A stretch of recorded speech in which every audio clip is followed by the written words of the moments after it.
Bonjour et bienvenue dans l'émission Parole de Femmes. Nous sommes toujours avec le pasteur Georges Moako qui nous vient de Côte d'Ivoire, pasteur de la Maison de la Destinée. Bonjour pasteur. Bonjour Annabelle. Vous allez bien? Très très bien. Très bien. Très On bien. va continuer aujourd'hui sur nos 5 P, enfin vos 5 P, parce que c'est pas nous qui les avons inventés. Donc on a vu la prière, non, on a vu la promesse, la prière, et aujourd'hui on va C'est voir la providence. la providence. On va voir comment Dieu a fait en sorte que deux personnes allaient pouvoir se rencontrer à un moment donné très précis et comment ça allait pouvoir impacter toute la vie, non seulement d'une personne, mais d'une nation. Et nos propres vies, finalement, aujourd'hui, Tout à on est fait. tous au bénéfice de cette rencontre. Tout à fait. Donc, comment est-ce que Dieu travaille avec le hasard? Non, Dieu ne travaille pas avec le hasard. En Dieu, il n'y a pas de hasard. Rien n'est par hasard ni par accident. Dieu a un programme. Dieu a un plan. Dieu a un dessein. On voit Abraham qui envoie son serviteur. Et Abraham donne une promesse, une assurance à son serviteur. L'ange de l'Éternel sera avec toi. Il sera même devant toi. Et j'aime ça, devant toi. Ça veut dire que l'ange te précédera. Avant même que Eliezer, le serviteur, n'arrive, l'ange sera déjà là. Et je ne sais pas, toi qui m'écoutes, Dieu a un plan pour ta vie. Et tu n'es pas par hasard ni par accident. Dieu a une mission pour toi, homme de Dieu. Dieu a une vision pour toi, ma soeur. Alors si c'est vrai que Dieu a une vision pour toi, sa promesse est aussi vraie pour toi. Le deuxième P, c'est la prière. On n'a pas croisé les bras pour dire Dieu a promis, il va le faire. Non. Mais on fait notre part. Dieu aussi fera sa part. Et si on voit le troisième P qui est la providence divine, on voit Dieu qui va faire sa part. Dieu qui va orchestrer des choses, qui va influencer les événements. On voit Dieu qui va, si tu me permets, manipuler même l'atmosphère pour permettre cette rencontre prophétique. Et c'est la même chose que Dieu va faire pour toi. Il va créer, il va orchestrer l'atmosphère en ta faveur. Et ce n'est pas la première fois que Dieu fait ça, Annabelle. Je pense à Moïse. Quand Moïse est né, en ce moment précis, en Israël, il y avait un décret de mise à mort des enfants hébreux, des enfants de femmes hébreux. Et c'est dans cette période-là, heureusement, Moïse est mort. Moïse est né, pardon. Moïse est né. Heureusement, Moïse est né. Et je ne veux pas dire malheureusement, mais c'est heureusement, parce que Dieu avait un plan pour Moïse. Et quand Moïse est né, Dieu dit à sa mère d'aller mettre l'enfant au même endroit où on jetait les enfants hébreux. Sur le plan logique, ça ne colle pas. Tout le monde cache son enfant. Et après avoir caché Moïse pendant 3 mois, elle ne pouvait plus. Elle laisse Moïse là-bas. Qui va venir à cet endroit?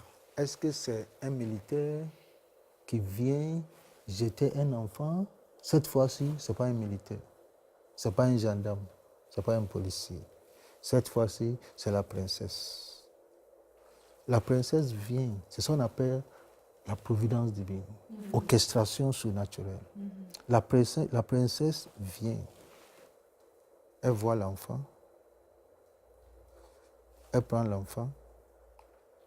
Elle regarde l'enfant. Dieu établit une connexion.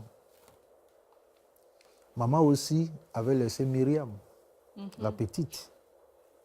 La petite, bizarrement, va chez la dame pour lui dire, écoute, je connais quelqu'un qui peut s'occuper de l'enfant, si ça vous intéresse, etc. Va la chercher. Elle s'en va chercher la mère même de Moïse. La femme confie Moïse à sa propre mère.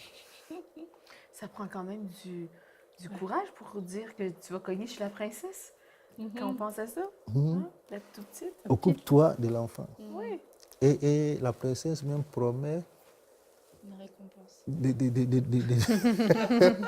payer, Ouais. n'est-ce pas, de rémunérer la dame pour s'occuper de son propre bébé. C'est ça l'orchestration divine. Wow, hein? C'est ça la providence divine. Elle prend l'enfant, son propre enfant, elle l'envoie à la maison. Cette fois-ci, elle sera payée. Protégée en plus. Elle sera Ouais. protégée. Ouais. Elle sera protégée. Et la princesse viendra de temps en temps pour voir son fils, n'est-ce pas? Et je crois que l'appartement ou bien la maison de la femme, de maman de Moïse sera retouchée, n'est-ce pas? Alors, c'est ça la providence divine. Quand nous lisons la Bible, il y a plusieurs cas où Dieu, c'est comme si Dieu va interrompre. Dieu interrompt. Et Dieu change, Dieu arrête même l'ordre normal. Et on voit que Dieu intervient et Dieu change les choses en notre faveur. Et c'est ce que Dieu a fait ici. On voit que même dans nos vies, si on regarde nos vies à tous, rien que le fait aujourd'hui de se dire c'était quoi la probabilité qu'on puisse se retrouver aujourd'hui, nous quatre, en train de faire une émission Parole de femmes et parler de Rebecca et du serviteur d'Abraham, quand on revient peut-être 5 ans, 10 ans, 15 ans en arrière. C'était quoi les probabilités qu'aujourd'hui on arrive à se retrouver tous ensemble? On se dit, il n'y a que Dieu qui a pu mettre sa main sur chacune de nos vies et tout orchestrer. Et à la fois, il laisse aucun détail, des détails qui nous échappent même à nous, des choses qui semblent de la vie anodine, des choses, oh oui, c'est bien, oh bah, ça tombait bien. Mais en fait, c'est Dieu qui a intervenu. Et par toutes ces petites et ces grandes interventions, bah, aujourd'hui, on se dit, bah, je suis ici, et c'est pas par hasard. C'est Dieu qui a orchestré toutes ces choses. Parce que, comme toi tu viens de France, tu es arrivé au Canada, ici. Vous, pasteur, vous venez du Ghana. Vous vivez en Côte d'Ivoire. Mathilde, tu viens du Québec. Tu vis au Québec. Alléluia. Mais on se dit, Dieu a fait des déplacements. C'est incroyable. Mais il a orchestré les temps, et les moments, les rencontres, les personnes. Et puis, on peut que s'émerveiller devant la grandeur de Dieu. Devant vraiment sa grandeur, de se dire, waouh, il a réussi à organiser ta vie, votre vie, ma vie, ta vie, sans se tromper. Il arrive à gérer tout ça Mais il y a un sans se facteur tromper. commun, un dénominateur commun, par exemple, Annabelle. Tu sais ce que je vais dire? Ouais, je pense. Dieu travaille dans sa providence, mais avec l'obéissance. Bien sûr. Nous avons bien tous ici été bien sûr. obéissants. Vous avez obéi Bien au sûr. Seigneur, toi et ton mari, pour venir au Canada. Toi, pareillement. Anne, ton mari et toi, vous avez obéi. Pasteur, le Seigneur vous a appelé du Ghana à aller en Tout à Côte fait. d'Ivoire, apprendre le J'ai français. obéi. C'est une grosse histoire, ça. C'est pas peu dire. Et voilà, si je pense que chacun d'entre nous aussi, on avait Tout à pas fait. été dans l'obéissance, ben, on ne serait Tout à pas fait. là où on est Mais aujourd'hui. comme la mère de Moïse, C'est elle ça. prenait un risque que de garder cet enfant, que d'aller l'exposer. Là, en le mettant dans son petit panier, c'était un risque, comme vous l'aviez dit, dans le naturel. Et puis, on voit ce serviteur dont on a parlé depuis le début de la semaine, le serviteur d'Abraham. Lui aussi, il a obéi. Il a compté sur Dieu, mais il a obéi. Il s'est déplacé, il a pris une équipe, il a pris des chameaux. Et puis, bon, il y a le serviteur, il y a sa prière, mais il y a Rebecca aussi de l'autre côté. C'est ça. Rebecca a une part, a sa part à jouer dans la providence parce que elle n'est pas arrivée sur les airs, etc. Elle est... Non. Puis à un moment, elle a dû dire oui, j'y vais. C'est ça. Ils sont allés juste avant de partir. C'est quand même elle qui a eu le dernier mot. Hein. Elle aurait pu dire ben non, je préfère rester chez moi. Mais elle a eu le dernier mot de l'histoire. Et puis si elle n'avait pas été obéissante, comme tu disais Mathilde, toute l'histoire, on ne serait pas là pour la raconter. Est-ce que c'est la prière du serviteur qui a fait que Rebecca est arrivée à ce moment-là? Avant même d'y arriver, je pense à un témoignage que je vais donner par rapport à la providence divine. Ok, ça se termine bien. La première fois, je suis allé aux États-Unis. Je ne connais personne. Je ne connais aucune église et aucun pasteur. On m'a invité à une conférence, pas en tant qu'orateur, mais en tant que participant. J'arrive aux États-Unis, je cherche l'église pour exercer, au moins pour avoir un peu d'offrande, un bon Africain. Et j'ai prêché dans une seule église. C'était un mercredi soir. Et je n'avais pas eu offrande. Mais j'ai payé mon billet, etc. Au moins, il faut rembourser, il faut au moins. Et je retourne. À l'aéroport, je rencontre une dame, une femme pasteur américaine que je ne connaissais pas. Je ne connais personne même, que je ne connaissais pas. Elle me regarde. J'étais en jean et en chapeau. Vous n'aviez pas l'air d'un pasteur. Je ne ressens même pas, ce n'est pas l'apparence d'un pasteur. Elle me regarde, elle me demande si j'étais pasteur.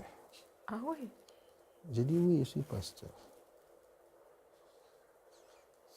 Elle me pose des questions bibliques pour vérifier. Et effectivement, elle a été convaincue que j'étais pasteur. Mais le test. Elle m'a dit qu'elle a une dîme. Elle veut donner, Dieu lui a dit de garder, que je vais te montrer À qui à l'a donné? qui l'a donné. Wow. Et qu'un Africain apparaît quelque part, Dieu lui dit c'est celui-là. Ah ouais.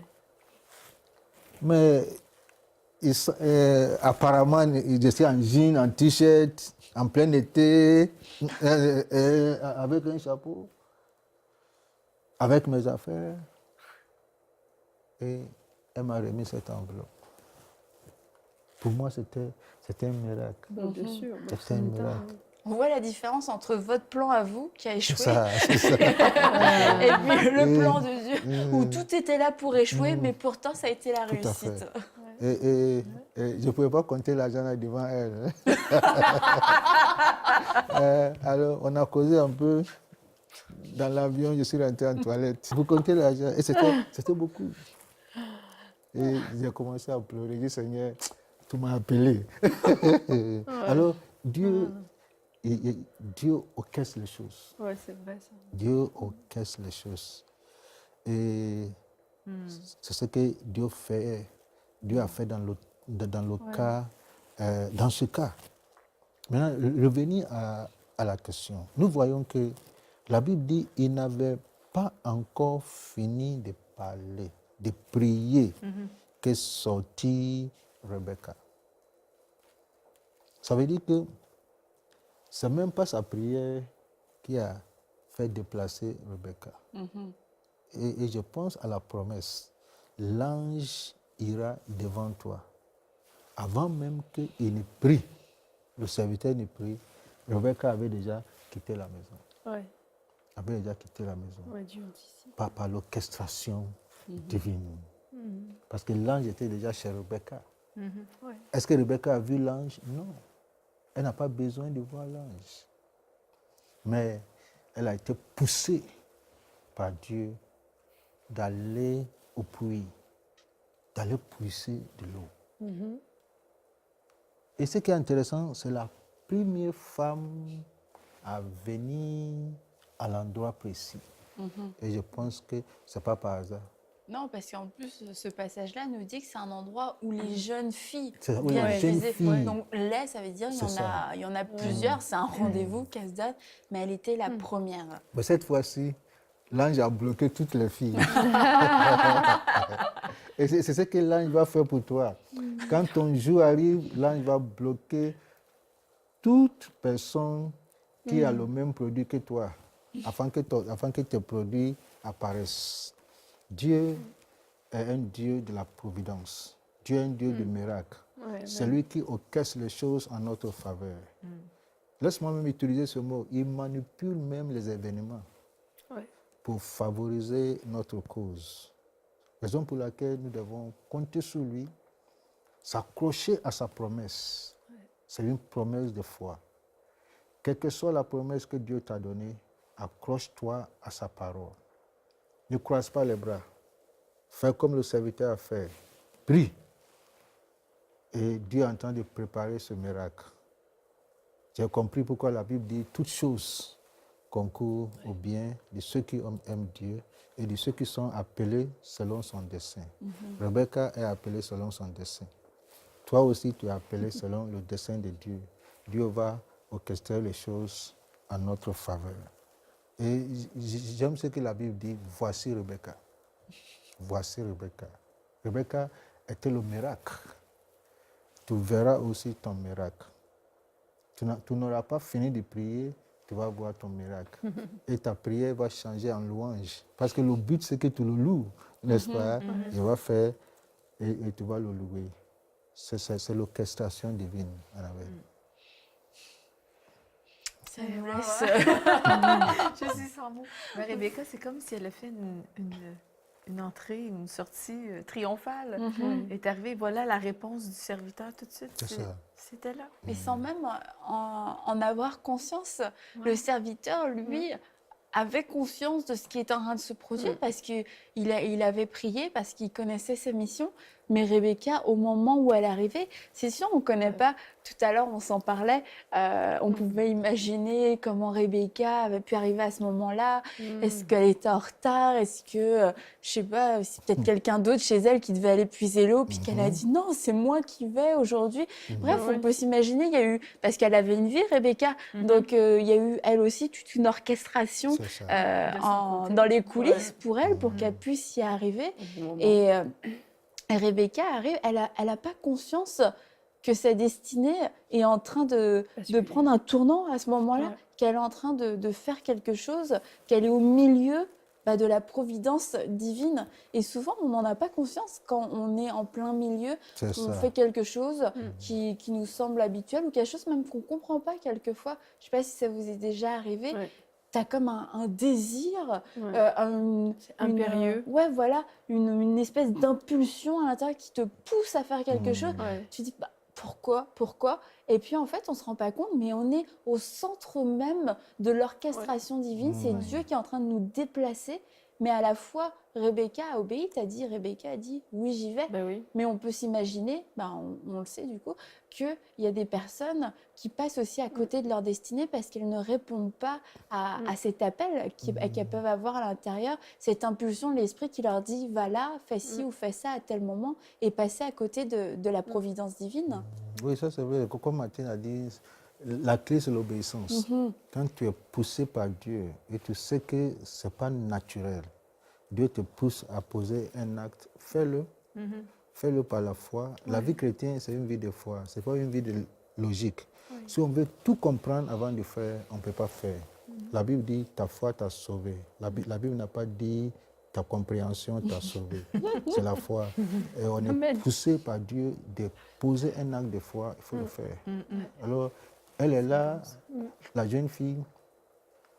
Ce jour même peut ne pas être son jour d'aller au puits. Ça peut être, peut-être c'est pas son jour d'aller au puits.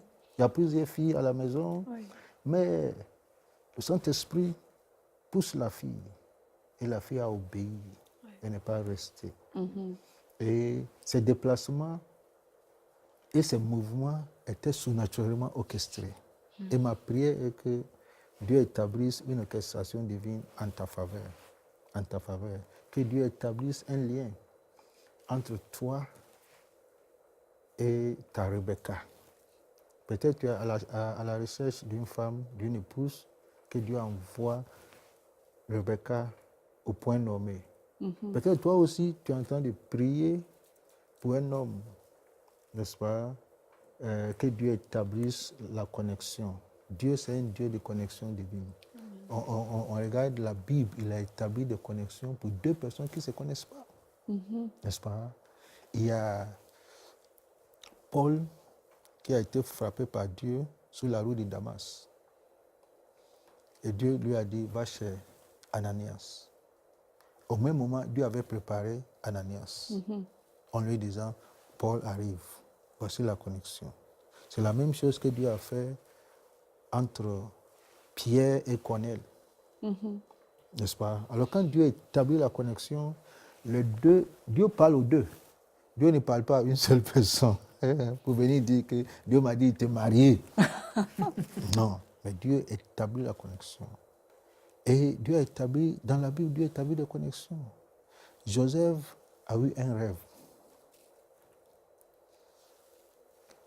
Dieu l'a connecté à Pharaon. Lui aussi, il a eu un rêve. Dans son rêve, c'est Joseph seul qui pouvait interpréter. N'est-ce pas? Et Joseph aussi a un rêve que c'est Pharaon seul qui pouvait interpréter. Et Dieu les a mis ensemble. C'est ça. Il a interprété le rêve de Pharaon. Et Pharaon, en l'établissant, a aussi interprété, sans le savoir, le rêve de Joseph. Alors Dieu fait les connexions. Et voici ma prière pour toi, que Dieu établisse une connexion divine. Tu as quelque chose dont quelqu'un a besoin. Quelqu'un aussi a quelque chose dont tu as besoin. Dieu va vous mettre ensemble. Quel que soit où la personne est, il n'y a pas de différence, il n'y a pas de distance en esprit. Quel que soit où la personne est, Dieu vous mettra ensemble. Joseph était dans un autre pays, Pharaon dans un autre pays. Le diable pensait qu'il était en train d'éloigner Joseph de ses parents, sans savoir qu'il rapprochait Joseph de sa destinée. C'est ça l'orchestration divine. Et Dieu est toujours dans cette affaire d'orchestrer les choses, de manipuler les événements, d'arranger les choses à notre faveur. C'est ça qui fait de la vie chrétienne une vie spirituelle. Une vie surnaturelle. Une vie surnaturelle. Une vie C'est surnaturelle. tellement meilleur que vivre dans le naturel. C'est sûr. Quand on pense que les gens aujourd'hui aiment tellement tout naturel. contrôler, on est dans le naturel, oui, on manipule. Sous contrôle. Oui, et quand on pense que Dieu, comme avec toutes ces histoires, qu'on voit l'orchestration divine, et que Dieu veut faire pareil dans la vie des gens, et qu'on a juste à ouvrir notre cœur à ce que Dieu veut faire, moi, je dis « wow ». Mais on le sait, puis on le sait souvent après coup, que certains moments ont été des moments capitaux dans notre destinée. Mais c'est à combien plus forte raison, il faut remettre dès le matin sa destinée dans les mains de Dieu, C'est ça. parce qu'on ne sait jamais ce qu'un jour peut porter. Amen. On le saura après que ce jour-là est un jour décisif, mais Comme à l'aube de ce Rebecca. jour-là, on ne le sait jamais. Et cette Rebecca, ce matin-là, elle n'avait aucune idée de ce qui allait se passer, que ça allait complètement faire basculer sa destinée, la destinée de milliers, de millions de gens après. Et c'est la même chose pour nous. Alors, il ne faut pas qu'on perde de vue ça, et que le matin, il faut vraiment remettre son sort à l'Éternel. C'est ça. Et C'est pas ça. parce que, pas remettre son sort forcément pour connaître exactement qu'à 8h, il va se Non, passer ça, non, à 9h, non. mais juste pour avoir cette disposition de C'est dire, ça. Seigneur, quoi que tu vas me demander aujourd'hui, Trop bah, je vais me obéissant. tenir prête. Oui. Tu vas trouver en moi Mhm. un cœur obéissant, tu vas trouver en moi Ouais. une servante, tout simplement, Ouais. qui va aller là où tu me dis d'aller. Et puis bah, là, j'ai bien conscience là, qu'on imagine un peu l'histoire de Rebecca, mais peut-être qu'elle était fâchée à ce moment-là d'aller au puits, parce que si c'était pas son jour d'aller au puits, si bah, moi, ça me disait pas trop d'aller au puits Bah ouais. aujourd'hui, et quelquefois dans nos vies, vraiment, on vit comme des espèces de frustrations Ouais. parce que les choses ont changé, parce que c'est pas Ouais. le programme qu'on a prévu, Ouais. parce que Ouais. c'était un tel qui C'est devrait le faire, ça. mais en fait, quand on se dit, bah, Seigneur, tout concourt au bien de ceux qui aiment Dieu, tout concourt à mon bien, bah, je décide de croire, et je ne parle pas des fatalités négatives de la vie, enfin ce qu'on appelle des fatalités, des accidents, des choses comme ça, mais des circonstances qui changent comme ça, Bah oui. bah, se dire, Seigneur, il y a un but là-dedans, il y a quelque chose, bah, je ne manquerai pas mon opportunité par une mauvaise attitude, C'est ça. par une désobéissance, une C'est espèce de nonchalance à accomplir ces choses-là. Puis quelquefois, Dieu nous aide vraiment parce que juste de notre propre disposition, ça marche pas forcément. Mais quand Dieu orchestre des choses et positionne les choses et puis qu'il reste quasiment qu'une seule avenue, sauf si on décide de s'arrêter net, bah, Dieu est en train de vraiment nous ouvrir la porte. C'est l'ange de l'Éternel qui est là, qui a plané le sentier, qui dit allez, go, va sur ce sentier-là, parce que sur ce sentier-là, tu vas rencontrer ta destinée, tu vas accomplir la promesse de Dieu. Tout à fait, tout à fait. C'est incroyable. La vie chrétienne, c'est une vie surnaturelle. Et parfois, c'est nous-mêmes, les chrétiens et les pasteurs, qui avons bloqué Dieu. C'est nous-mêmes. Parce qu'on a établi des programmes très rigides. Après louange, c'est adoration. Adoration, c'est intercession. Si Dieu même veut rentrer dedans, Dieu n'a pas place. Il faut être ouvert. Et la vie chrétienne, c'est une vie spirituelle, c'est une vie surnaturelle. C'est au-delà des logiques. Et Dieu nous pousse à agir. Son esprit est en nous. L'homme de Dieu, le serviteur d'Abraham, a prié. Nous devons prier. Nous devons croire dans la promesse de foi. Promesse que le Père Céleste t'a donnée. C'est la promesse de foi. Accroche-toi à cette promesse. Prie. Le reste, le Saint-Esprit va orchestrer les choses en notre faveur.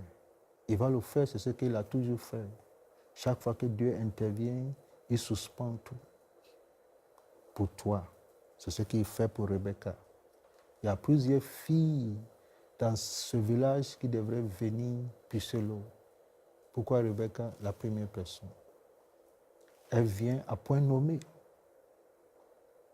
Elle est le fruit d'une orchestration divine. Elle est dans la volonté parfaite de Dieu, sans le savoir. Elle est dans le dessein de Dieu, sans le savoir. Parce qu'elle a été poussée par Dieu. Et ma prière est que tu expérimentes cette orchestration divine dans tes affaires, dans le foyer, dans l'église et dans tout ce que tu entreprends, que tu expérimentes cette orchestration divine. Parce que la vie chrétienne, c'est une vie surnaturelle. C'est une vie qui est vraie. Amen, pasteur. Donc demain, le 4e P. C'est la preuve. Ah ben, vous dites en avance. C'est la preuve. Donc demain, ne ratez pas le 4e P. Et encore merci de nous avoir suivis. Merci beaucoup, pasteur, pour toutes ces révélations. On se retrouve demain dans Parole de Femme. Envoyez-nous votre témoignage à paroledefemme@enseigne-moi.com.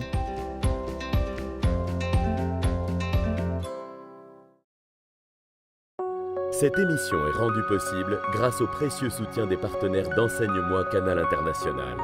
Retrouvez tous nos programmes sur enseigne-moi.com.